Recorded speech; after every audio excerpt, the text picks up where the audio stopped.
Today is the third day in December, and that means it's time for my third vlog about role-playing games and game mastering. Today's vlog is brought to you courtesy of the question by R2S11 to my friend and producer on the main show of the Plot Hook Inn, trainer Jodie. And the question is, how do you prepare for DMing a D&D game, since that is what he mainly does? And do you use pre-made adventures, and do you let your players create their own characters, or do you make the characters?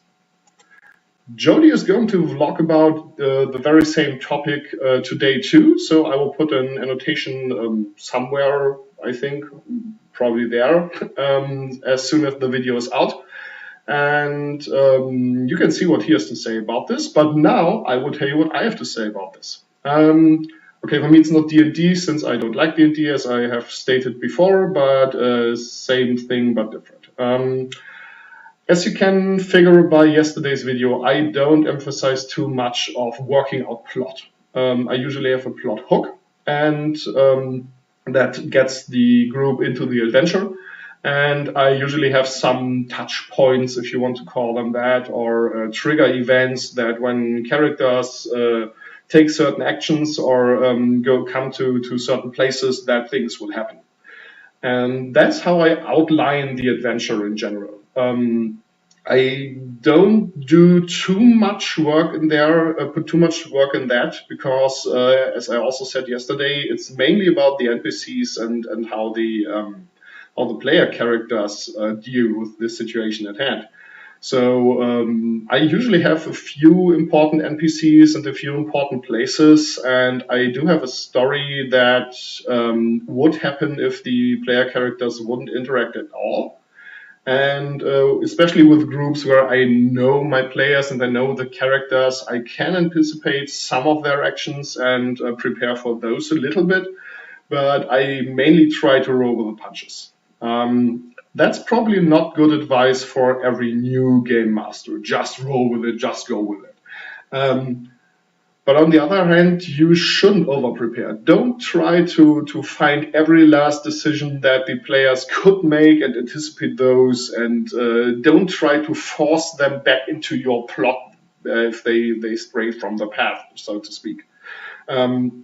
They are probably not doing this intentionally, and they are going to be angry if you try to bully them back. So, yeah.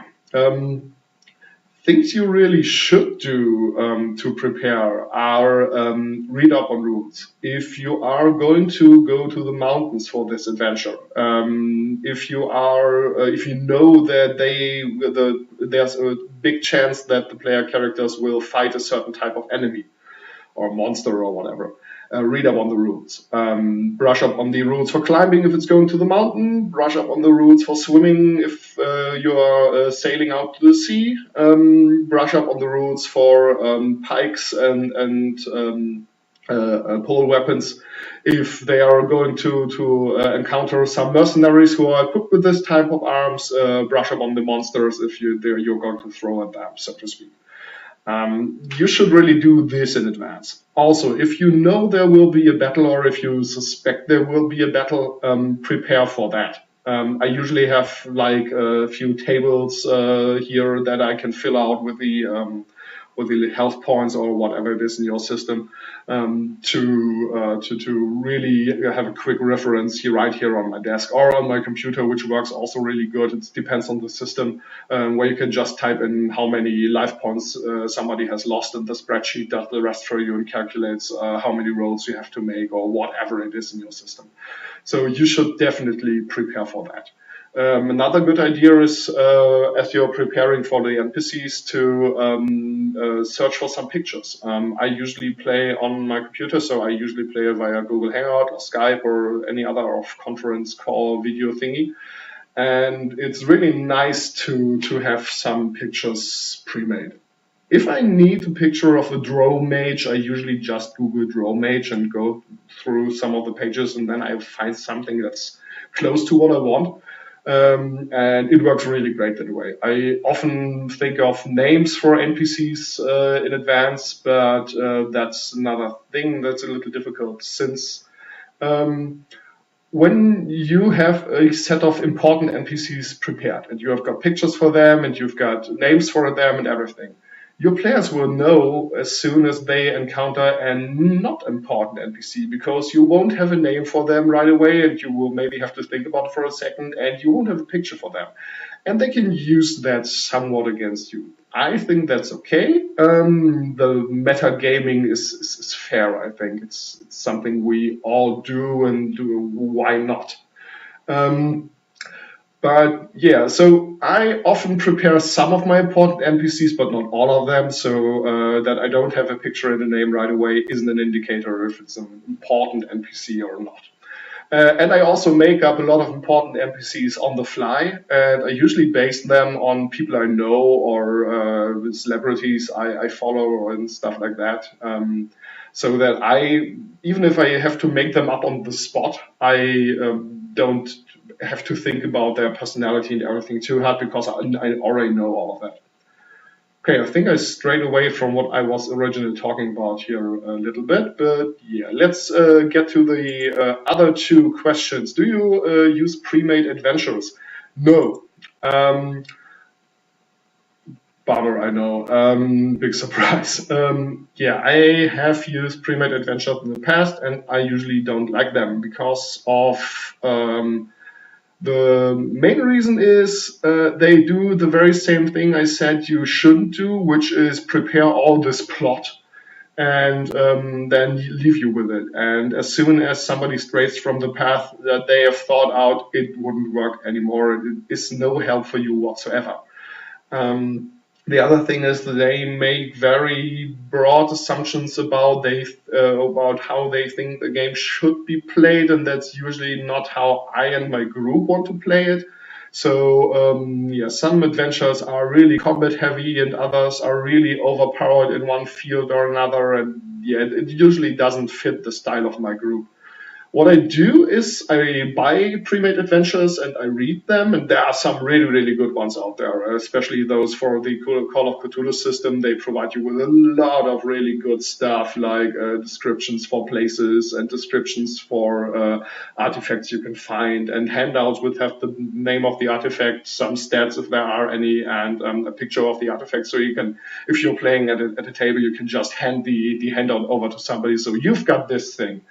And that's really good, and those are really good actually. I don't like them for other reasons, as I said, not fitting with the style of my group and stuff like that. But I do buy them, I do read them, and I really do like to read or just hear what others have come up with. But I usually don't sit there with the book, with the adventure book, and just play the adventure. But I use a plot hook of my own or one that's from the book, and play my own version of this adventure. So I use them for inspiration, basically. Pre-made characters versus characters the players have made. Yeah, character creation and campaign preparation will be another vlog because it's a really big topic for me. And this one is already running pretty long. I usually only prepare characters for groups that I'm running on conventions and for one-shots and really short adventures where I condense everything to fit into 1 or 2 evenings.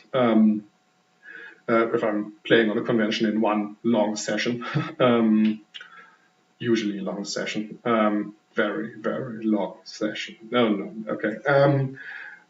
Yeah, that's the case. Those are the cases when I do prepare characters. In all other cases, I think the player has to be happy with the players have to be happy with their characters, and so they really should make them. And we usually should sit down and talk about how we are gonna play in this group, and what kind of adventurers or what kind of characters will fit the style we are all aiming for, and the players usually make their characters after these sessions or during these sessions, and so I do somewhat influence what my players are coming up with, but I usually let them make their own characters, except for one shots and convention thingies and stuff like that.